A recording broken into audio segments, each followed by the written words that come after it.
I appreciate the opportunity to talk to you about why I'm seeking re-election and how important really this election is.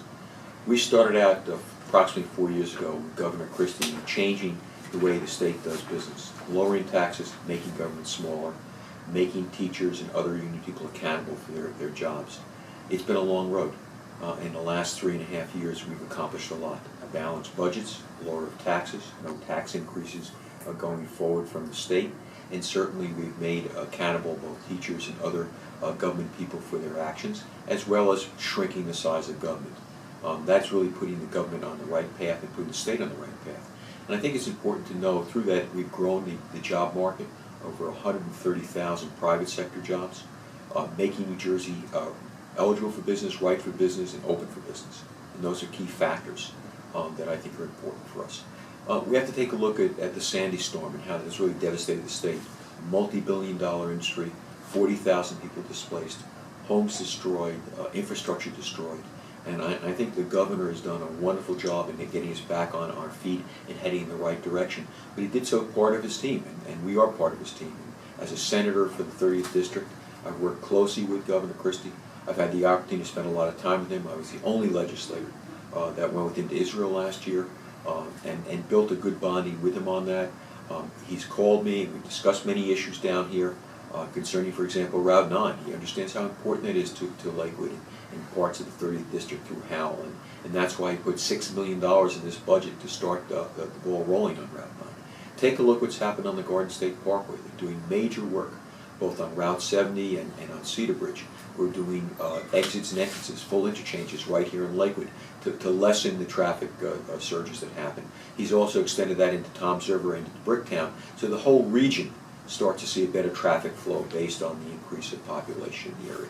So there is a recognition through the governor, through the state, that we have to do something for the infrastructure here, and that he's part of that pushing forward on that. I think it's important for us to realize that Governor Christie, having the team supporting him in Trenton, makes a difference. And I'm part of that team, and I'm glad to say I'm part of that team, and I'd like the opportunity to go back with him for another 4 years to certainly finish the job he started 4 years ago, getting the state on the right track and certainly putting us in the right position for the future of New Jersey and their citizens.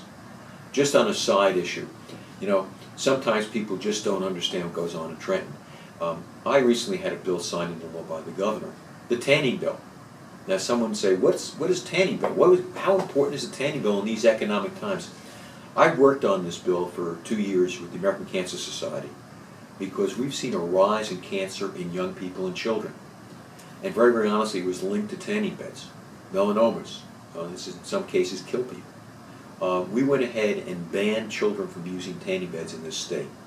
And the American Cancer Society and myself worked diligently on to see this passed, and of course Governor Christie signed it. But I'll tell you how effective this is. The federal government now is introducing legislation to do the same thing, because the connection between tanning beds and cancer in young children, we're talking about children, people under 18, is a fact. And if we can prevent cancer or the heartbreak in some family having cancer in their child, we want to be there, I want to be there. So I think sometimes when you look at things in the face of it and say, what do tanning beds have to do with anything? It has to do with fighting cancer for children. It has to do with doing the right thing. And we do the right thing for the entire state. We do the right thing for those of us that live in the 30th District. As a father of 4, I certainly don't want to see one of my children, God forbid, have cancer. And if I can say I help prevent it in other children, to me that's a success story. So as we take a look at legislation, we do things that affect Lakewood and the 30th District directly. We also do legislation for the betterment of the entire state of New Jersey. So I thank you for the opportunity to listen to me, and I certainly hope that you give me your consideration when you go into the voting booth on June 4th to vote in the primary, and know that certainly I'll continue to do the fine job for you that I've done in the past, and that I put my constituents first.